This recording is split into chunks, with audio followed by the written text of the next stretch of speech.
உன் பேர் மெல்ல நான் சொன்னதும் என் வீட்டு ரோஜாக்கள் பூக்கின்றன. எல்லாருக்கும் வணக்கம். நான் உங்களோட பின்னணி பாடகன் சத்யன். ரொம்ப சந்தோஷமாக இருக்குது. ஜஃப்னாக்கு வந்திருக்கிறோம் ஒரு சூப்பரான ஈவெண்ட்டுக்காக. நம்ம AAA மீடியா வந்து ஒரு நிகழ்ச்சி சூப்பராக பண்ண போகிறாங்க, ரோஜா ரோஜான்னு. அண்ட் என் கூட 2 beautiful singers.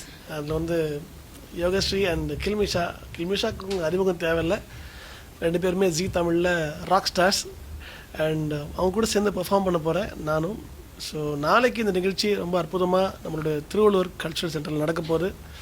So AAA media சேர்ந்த நண்பர்கள் இங்கே இருக்கிறாங்க.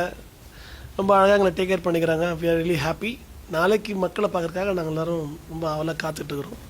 இடைவெளி கேப் வந்து அது தானாக நடந்த மாதிரி தெரில. அது என்னமோ காலத்தோட கட்டாயமாக தான் தெரிஞ்சு எனக்கு. அது ஏன் என்னென்னு ஆராய்ச்சி பண்ணலான்னு தோணலை எனக்கு இப்போது.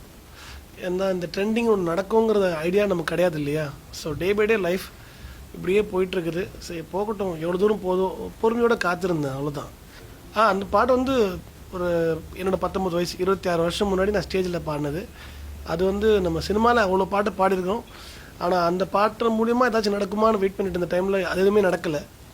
ஆனால் இந்த பாட்டு ஒரு 19 வயசில் பாடினது மறுபடியும் வெளியே வரும், ட்ரெண்ட் ஆகும், மக்கள் அதை பார்ப்பாங்க, கொண்டாடுவாங்க. மறுபடியும் இந்த மாதிரி பாடகன் வரணும்னு அவங்க ஆசைப்படுவாங்கன்னு நான் நினச்சி கூட பார்க்கல. அது மக்கள் தான் தேங்க்ஸ் சொல்லணும், யூனிவர்ஸுக்கும் மக்களுக்கும் தேங்க்ஸ் சொல்லணும். ரிலீஸ் ஆனது வாவாத்தியாரே, கார்த்தி நடித்த வாவாத்தியாரில் ஒரு பாட்டு பாடினோம். ராஜாவின் பார்வைன்னு ஒரு சூப்பரான சாங், சந்தோஷ் நாராயண மியூசிக்கில். அடுத்து இன்னும் நிறையா பாடியிருக்க ரிலீஸ் ஆக போகுது வர வாரங்கள்லேயே.